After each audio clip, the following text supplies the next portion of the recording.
Hey, welcome back to Reality Inspired with Ashley Inspires.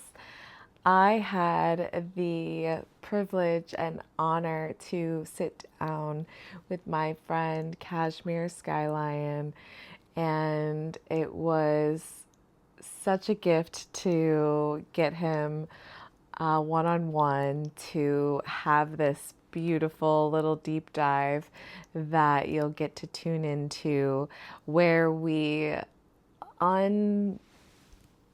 opened up. We just expanded on love and trust, and things that came up were like, see what love is up to. And if love is your true north, if love is your compass, then and reality is your mirror, then how can you sit in stillness and observe your reality from a loving, unconditional place? And when you're able to kind of allow that process, in that process, you begin to naturally deepen your self-trust. And Cashmere is a lifestyle design coach. He is a breathwork facilitator, and I have experienced his work, and it was transformational in that, just like from the days that followed, the little teachings and the little lessons and the little juicy tender morsels of looking in the mirror and observing. I got to really observe a lot of different feelings and emotions that I was moving through from a responsible place. My ability to respond to these circumstances rather than come from that reactionary place. And when you're able to respond and take responsibility for your reality, you have this beautiful trust with yourself and with love, with all there is, with universal source, with your highest vibration of light. And it is a beautiful dialogue that you get to co-create with you and spirit. And it just tickles me because spirit's like, yeah, with me. It's so fun. If reality is the mirror, what are you going to do with your reflection? I hope this episode finds you and serves you in a way of inquiring within to see what love is up to, incorporating the practices that Cashmere mentions with breath work, meditation, recovery, vibration, service, nourishment, and community, and allowing those to activate you and to continue to bring your service and your well-being into the world. So thank you for tuning in. I hope you enjoy. Be sure to like it, comment, subscribe, interact, and be sure to find Cashmere Sky Lion online. I'll put his details in the captions. And I hope you enjoy this beautiful unfolding that is hopefully just one of many, because I truly did enjoy this conversation, and I hope you do as well. Much love. Welcome to Reality Inspired with Ashley Inspires. And today I have a very special guest, and this is Cashmere Sky Lion. We're gonna light a candle. This is the dark green candle for representing the polarities of the light and the dark. Would you like to hold that for me, please? Thank you very much. And then the white we shall light. We also lit our sage, set the space And we'll just set a little intention into our candles that that the medicine that comes through in this conversation is a value of hundreds and thousands and millions and infinite. Oh. Okay. Yeah, and we've got some cacao here. All right. We haven't tasted yet. Get in there. And thank you for joining me. Clinkies. Con gusto. Clinkies.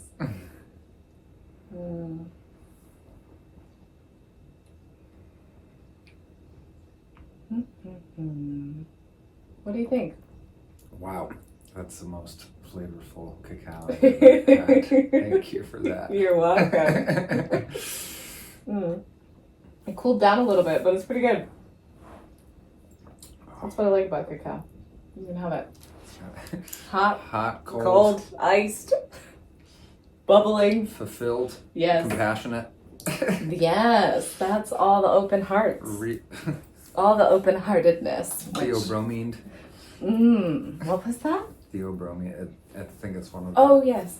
A supplement? It's part of the heart-opening impact of cacao. Oh, okay.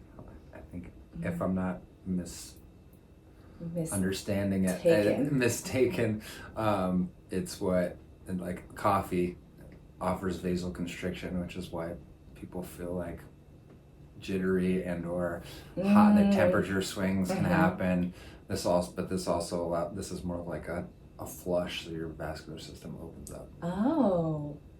So what if you do the cacao with the coffee? It's like, what? Yeah. Bam! Like. That's what we call a coffee enema. Oh, okay. That's it's gotta go somewhere. Different too. It's gotta go somewhere. It might as well better out than in, they say. Better out than in. World War U. Yeah. Just be ready. As long as you're ready, then you can handle it. The experience. If you stay ready, you don't have to get ready. At least though. I know that to be true. Stay ready, you don't have to get ready. Well, Cashmere's magic is of lifestyle design and breath work. Would you like to elaborate and deliver what feels right for you? I feel really passionate about sharing breath work and lifestyle design and meditation, as these are practices of intention that have a subtle impact. I mean, they can have a transformational impact in a short period of time, but the way I want to approach it with most folks so that they don't create this expectation that they're going to get something from it, that it is a subtle shift in our choices and in the reality that we create for ourselves, and it can have a really transformational impact in one session, which is beautiful. And that human experience has always been integrated with these practices, and the wisdom of Eastern medicine would speak to that, and the age of the beings that practice these things regularly would speak to that, or the impact that these things can have just on your health and vitality, never mind your stress levels and your ability to connect with people and yourself, most of all. I mean, that's where I became excited about intention in these areas. Initially, it was to simply started with meditation, and I did that to clear my head and de-stress. And then when I first had an hour-long breathwork session, it blew the doors open, and I think I felt every feeling I had suppressed for 33 years up to that point. Wow. And it was so profound that I had to go experience it again, and then it was different again. So I cried 60 minutes, then I hallucinated, like stronger than any hallucinogenic than I've ever practiced with or medicine. And then the third session, I was laughing hysterically throughout it all. So I became really curious, and I think most expansion and transformation comes from a curiosity, and that curiosity can be inspired by all sorts of things. And mine was just finding myself in a life, the material life that I thought I always wanted as a kid. And when I didn't feel anything from it other than rage and stress and despair. There were moments, but of different feelings. I don't think I ever really identified them, and I had glimpses of what I thought were happiness, but it was all kind of pleasure-seeking experiences before I met breathwork in its full power. And after practicing with meditation and breathwork for years, then this understanding of, okay, what I hear from so many beings about where their awareness of or their practice of breathwork and meditation is that, I don't have time for that, or I don't have the space. And I'm like, well, so where does that come I from? meet people that breathwork gives them anxiety. Yeah. They're like, I don't want to breathe. Can we not do the breath thing today? Like, I straight up have clients that will say that to me. Yeah. It's the feelings. Yeah. That's the beings like ourselves that remind the rest of the world to keep going are so important. And breathwork wasn't even a thing. Like, until I was invited into breathwork, not once had I don't think I ever remembered in 33 years anybody sharing breathwork. Yeah. Just breathe. Yeah.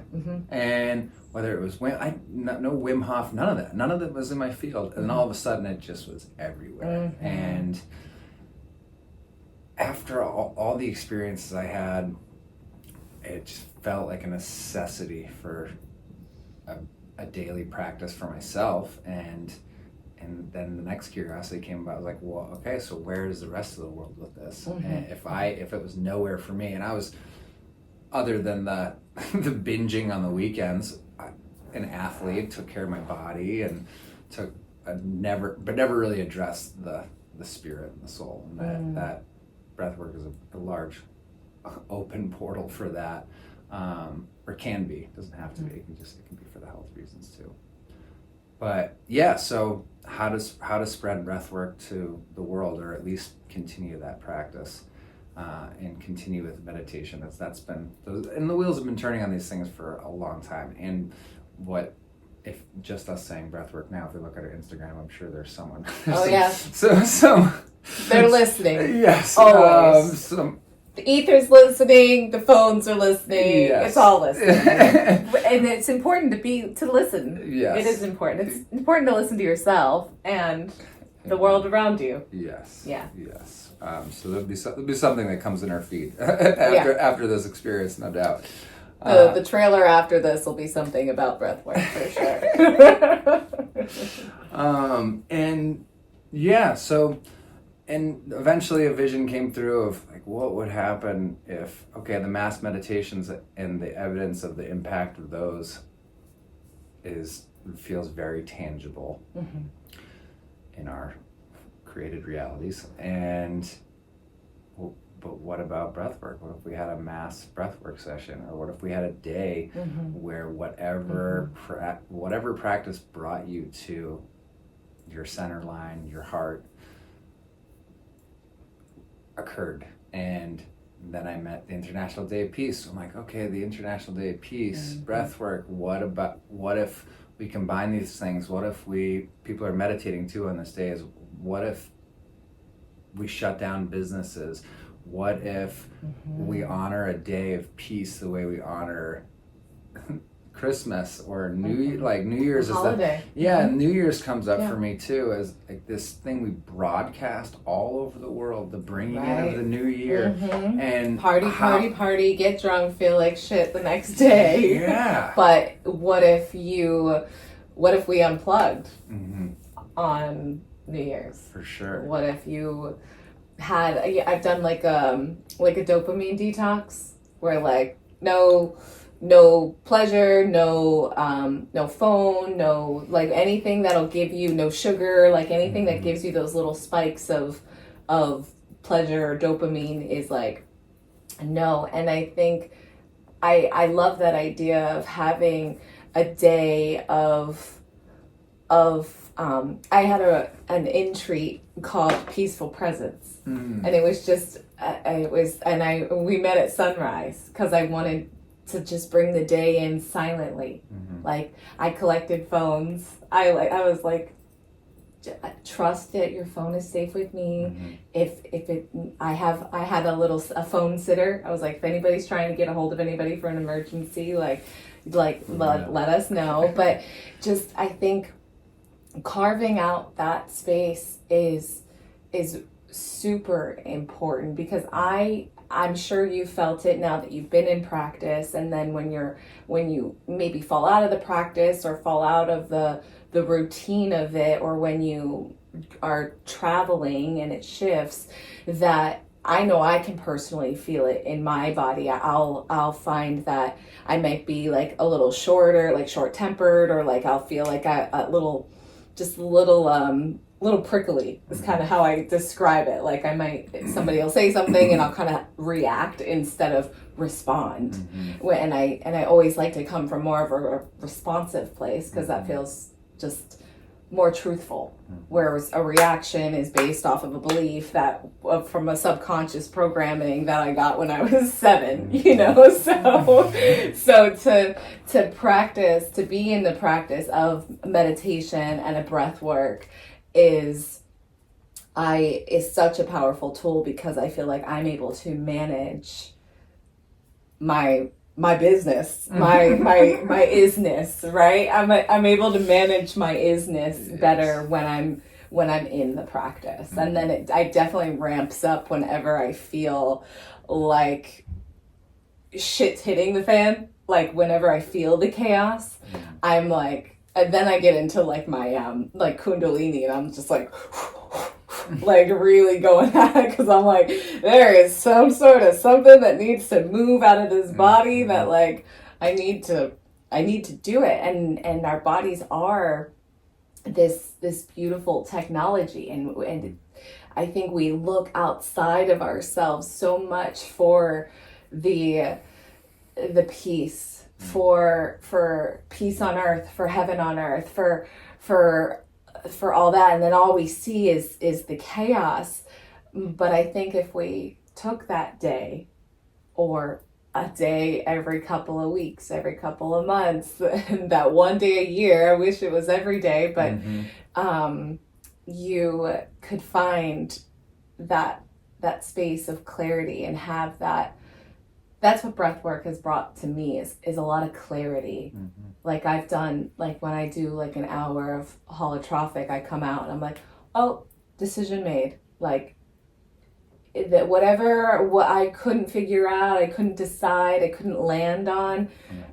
It's like, and it just comes out of my mouth. There was no thought about it. It was just like, boom. I was like, oh, that was okay. That's my answer. Message received, right?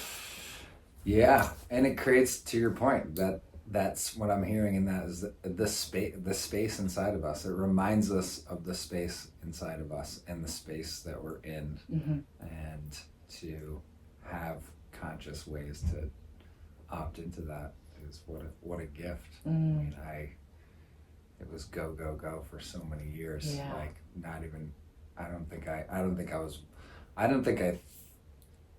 I didn't think I was worthy of the space. Oh, okay, this is how I grew up, this is how I was. I'm in this city that's bigger than I am, so I have to adhere to the rules of the city. I'm willing to sacrifice my health, sleep 4 hours a night, Right. keep working, like, 'cause that's where my value is. Because as long as I have the value from work and I'm making the money to do the things, then okay, then I made it. And then when that all is discovered that none of that is true, you get to turn to practices like breathwork and meditation and lifestyle design the opportunity for everyone is to simply start, and it's even more beautiful when you continue your practice and you don't identify a need state, like, oh, I'm gonna go like even the practices that we opt into from a reactive state still can bring us back into that energy, which is where I think some people can be resistant to them, because it can subtly remind them of, like, oh, I'm doing this because I'm in a need state, or I'm in an emergency. And that's something I really enjoy, when I don't feel the need to breathe, but I'm going to do it because this is part of my ritual, and allow whatever to come through. And then when I got deeper into meditation, it's the same thing. Like, oh, I don't. Man, do I have time to meditate for more than 10 minutes, 20 minutes, 30 minutes, an hour, 2 hours? It just, and then the more the practice builds, still the voice grows with that. I'm like, oh yeah, it's like, you sure you want to commit like this percentage of your day to doing nothing? And you're just like, oh, thanks, ego. You're so nice. So sweet. Always looking out for me. Thanks for the umbrella for the shitstorm. Yeah. Oh my gosh, I hear that. I've found a lot of unraveling through journaling, and I will give it as assignments to clients. I'm like, journal, just write it down, just stream of consciousness. And then comes my turn to sit down with my book, and I'm like, I don't need to. I figured that we're good today. And I'm just like, just open the damn book. Like, just open the pages, put the pen in your hand, and I guarantee something will come out. And so again, there is always that little voice there that is, and I'm like, oh, that's the ego, that's the little mischief maker. And when I see so clearly that when I allow that mischief, I call him Puck. If you're familiar with Shakespeare's Midsummer Night's Dream, I'm like, oh, Puck, settle down. So it just, a little bit of self-sabotage there, because I know how much it supports me, and I know how much clarity it gives me, and I know how I'm able to clear my thought forms just by writing.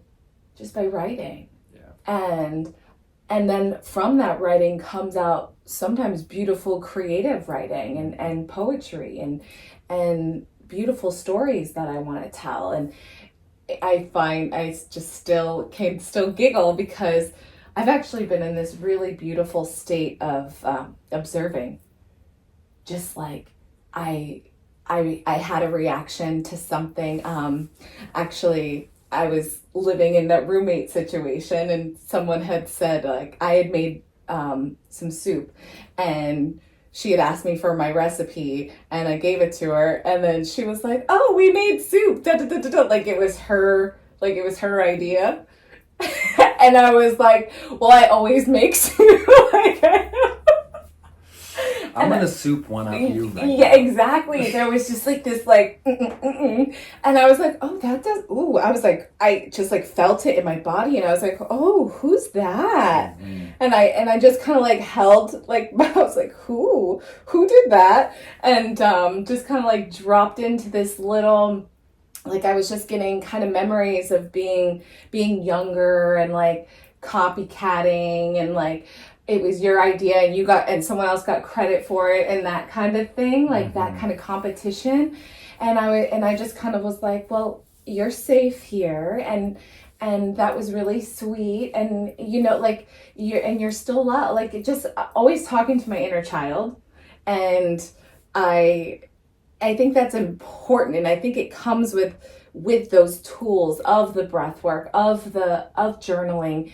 They're just the tools to deepen and to fortify your connection to your soul level, and to live in a more conscious, created reality, instead of me allowing that reaction to then give a reaction out of somebody else, to then it's just a chain reaction that's not serving anyone. And so I got to just like make amends and like love my little girl that felt like hurt or not seen in that moment, and just be like, you are seen, like you're good, like everything's okay, like that's very sweet, you love this person, it's okay. And she was like, okay, good. Yeah, like that's all she needed, was just to like be seen in that moment. And I was just like, hold up, like what's happening? So yeah, I've just been loving, and I've just been witnessing myself in so many different, in certain circumstances and different relationships in my life, and seeing what I'm observing. I'm like, oh, and then this feeling comes in when that happens, and I'm like, that's the trigger. I'm like, and then I kind of want to like dive a little deeper and like get to the root, right? And I'm like, what's under that feeling? Like, oh, that feeling elicits this thought, or the thought elicits the feeling. Sometimes kind of vice versa, sometimes at the same time. Or like a picture comes into your mind, if like something is said, and then you see this thing, and then you're like start kind of going down that spiral, and then to be able to catch yourself and be like, oh wait, no, no, we don't go down there anymore. Or like, you know what I mean? Oh, absolutely. Yeah. What the viewers may not be understanding about this, or maybe I can offer an understanding. It's like all this is going on inside of our heads in the moment. Like in the moment, this is a conversation. It was all still going on inside my head. 15-minute conversation about a moment in time. Yes. So it's like, how can you possibly keep up with it? And that's where the practice brings us back into the center. That's the point of like, oh, okay, like I can now sit and just watch all of that and be exploratory, but not need to diagnose it, because also know that not all energy is yours. Yeah. And that's been a valuable practice in this too, of just getting to ask that question: is this mine? Oh, I'm feeling sad today. Why would I feel sad? My life is beautiful. All these things around me. So then you learn to start inquiring with others in this concept of wholeness, and then sometimes you'll hear like, oh, that person's describing the exact feeling I had from this morning, and they were somewhere in my field of awareness, and I picked up on it, and we're all just in this infinite, vast field of energy in the middle of nowhere space. So spinning on a rock, going very fast. Yeah. The fastest thing we're all aware of. Yeah. That's very true. Light speed. Yeah.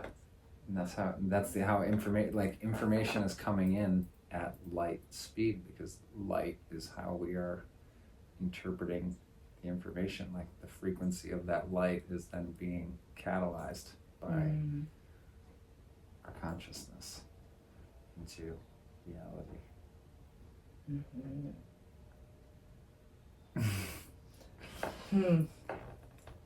Yeah. So we create, and so creating reality comes from the feelings and the emotions that we get to experience. And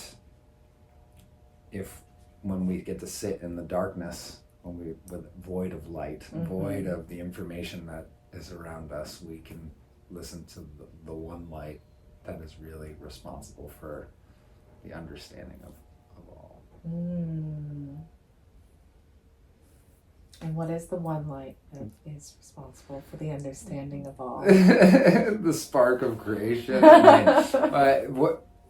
I really enjoy tiptoeing around this, but the God or creator or source and this information. Great spirit. Yeah, it's Sky Daddy, cosmic mistress, source energy, the higher power, the highest vibration of light is what I usually call it when I'm calling in an incantation, the highest vibration of light.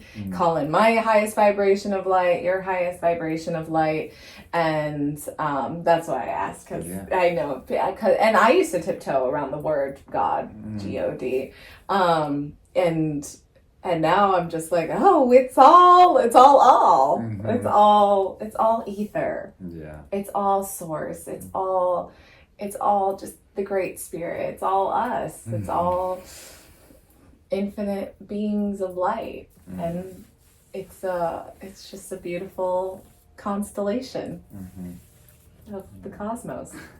And for those that don't want to recognize a power greater than humanity, I'm curious as to what they think is powering the 30 trillion cells of the human body synchronistically in a way that allows us to experience what we call, us mammals call, the life experience for humanity. Other than answer that in the comments below. Yes. We're curious. Yes. We're curious. If it's a long one, let us know. Yeah. What you think? That'd be great. I was going to say, also, like, my God isn't like a man, a deity in the sky. It like metaphorically, yes, and also like you, like you, God, I, Goddess. Like it is initiated in all of us. All of us have that energy, that life force, that light within us. And what does that do? That deepens our trust, which brings us to what we were going to talk about today. Trust.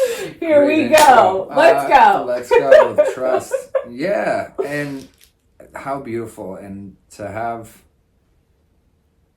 the courage to even recognize, to trust that I am God or you are Goddess, like that takes, I mean, even like you go to a Catholic church, if you go in there and be like, I'm God, even though it will speak directly to the idea of the same concept, it's blasphemous. Yes. So, you're blasphemy. Because there needs to be some sort of hierarchy, right? No, but it's so like, and how beautiful to honor that, and what a practice to trust everyone and everything around you, that it has been connected to a higher power. That's how it got here. And so, and then once you start to trust yourself and your powers in yourself, and you trust other people, and you can trust your reality, and trust the emotions that created your reality, and it goes deeper and deeper, and then you walk a little bit lighter, and there's just not like this idea like the boogeyman of karma is trying to get you. It's simply everything's a lesson from creation, and the ultimate the ultimate accountability, the ultimate responsibility. Alan Watts will speak to this is what if you wake up someday and discover that you're God, that like every piece, like, and you're responsible for everything that you see, every experience you have, and how many people. And I think that's also why there's some fear in breathing or meditating or spiritual practices or in religions, because it allows people to deflect response to your original conversation, ability to respond. And I don't have to own this if it's something else outside of me. Blame. Which is it's their fault. Yeah, their fault, not mine. Everybody else. Yeah.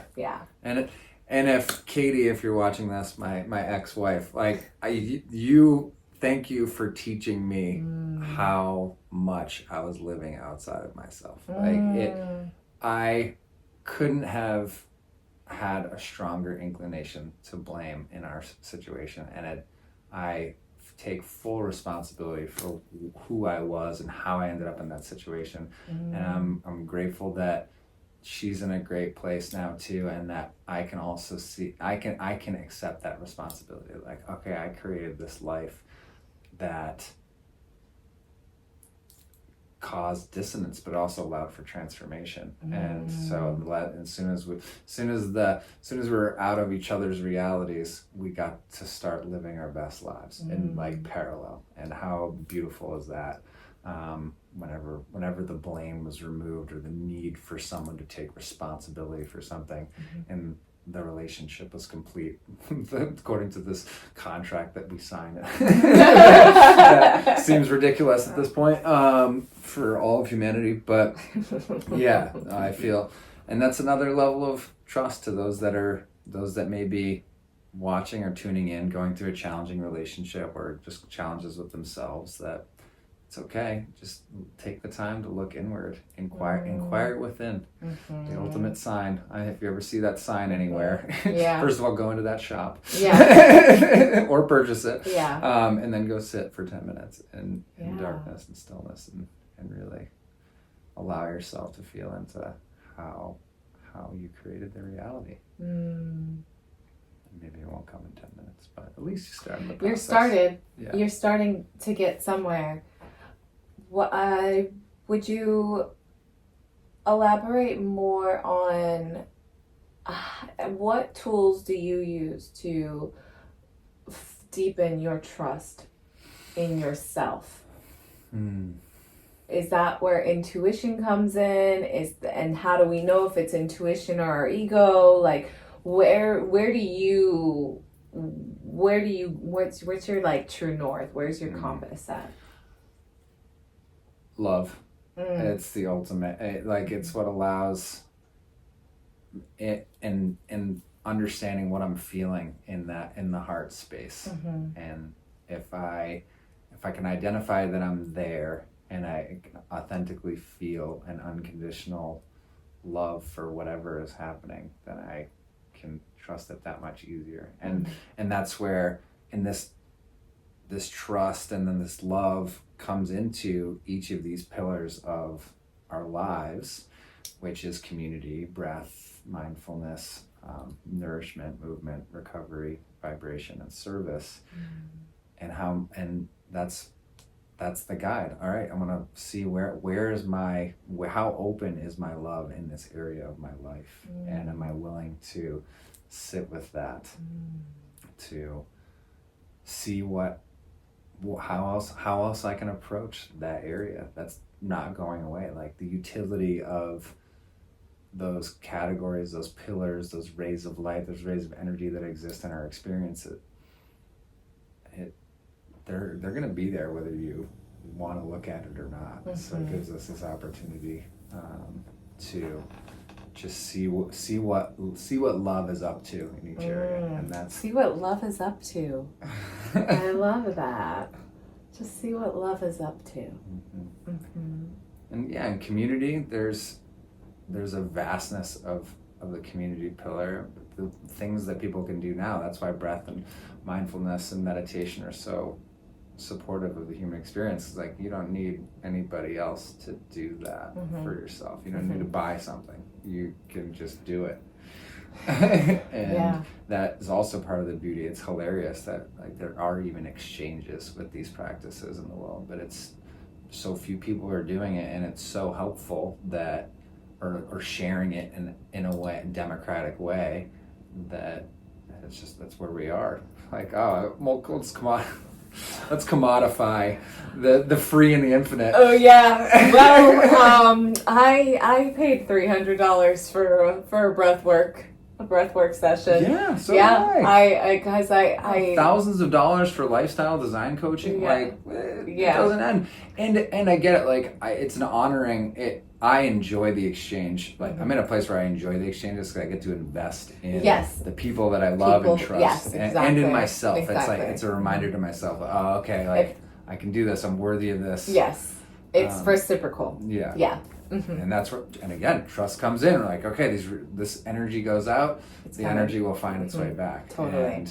And not being attached to the outcome of the investment is also important. And because the universe is constantly testing us in presenting us a situation that it may not look exactly as we wanted it to look, because we're attached to the physical reality, but the energy of an experience can be there. It can be, I'm trying to think of a good example, or just like for relationships, that's the easiest example. Like if you're in love with somebody and you want that, I want my ideal person to be making 7 figures and 6'5" and have this color eyes, but then you get the same exact feeling with someone that doesn't meet any of those characteristics. Like, do those things really matter now? Or are you going to stay attached to the way, or are you going to suffer because you're attached to the whatever conditions you created for that emotional reality? Right. To have a declaration, right? Because and be as water, but even water needs a container to hold it. So you can declare and decree and intend for a something from the unmanifest to become manifest, from the ether to become material, and also being flexible. Within that comes that trust, knowing that I like to say this or something better. If I think I've been shown or delivered what I was asking, I say, I then just like, I'm also, my mantra is like, just tend your garden. Just, okay, if the butterfly is in your garden, just let the butterfly be in your garden. Like, don't go try don't go try to capture the butterfly. And suffocate it and break its wings so it can't fly anymore. So I'm always just like, oh, hello, little butterfly, tending my garden. So that's like my way, my interpretation of like staying flexible in the art of manifesting, and when you are calling in a partner or the job or the opportunity or the relationships or the connections that you want. Also just like embodying that energy yourself. I know for relationships specifically, I was like, well, I need to, if I want to be treated one way, this way, then I need to treat myself this way. Because we can kind of get lazy with ourselves sometimes and then expect someone else to deliver that to us. But if we are not being of that essence and asking that respect and that trust of ourselves, then how would you, when you know the laws of the universe, you're not going to get what you're asking for if you're not embodying it yourself. Just get a reflection to offer you the opportunity to take a look in that mirror and make a shift. Take a look in that mirror. I've had some deep conversations with that mirror, for sure. Yeah. For sure. Yeah. And that's ultimately what reality is. It's just a giant mirror. I mean, so what do we want to do with the reflection? Or, I mean, we don't have to do anything. You can simply just witness it and see what happens too. And that's the power of choice that we get. Like, oh, I'm aware of this thing now. I can mean everything, can mean nothing. And it could mean nothing. It could mean nothing. It could mean not a damn thing. So how do you want to, the mind even loves to assign meaning to things. Oh, for sure. Because we've got to compartmentalize. Everything's got to be a category. And that's why hypnosis is such a great tool as well, is because we go into that trance state. We go into that subliminal place where where that monkey mind that needs to make meaning, that mind meaning maker, is kind of gets to be a little more dormant. Like I say, we turn the volume down on that, because we don't get to a judge. We just turn off that like inner critic. Mm-hmm. And so when you can turn that inner critic off, then I think all that's left is trust and love. Mm-hmm. Mm-hmm. Mm-hmm.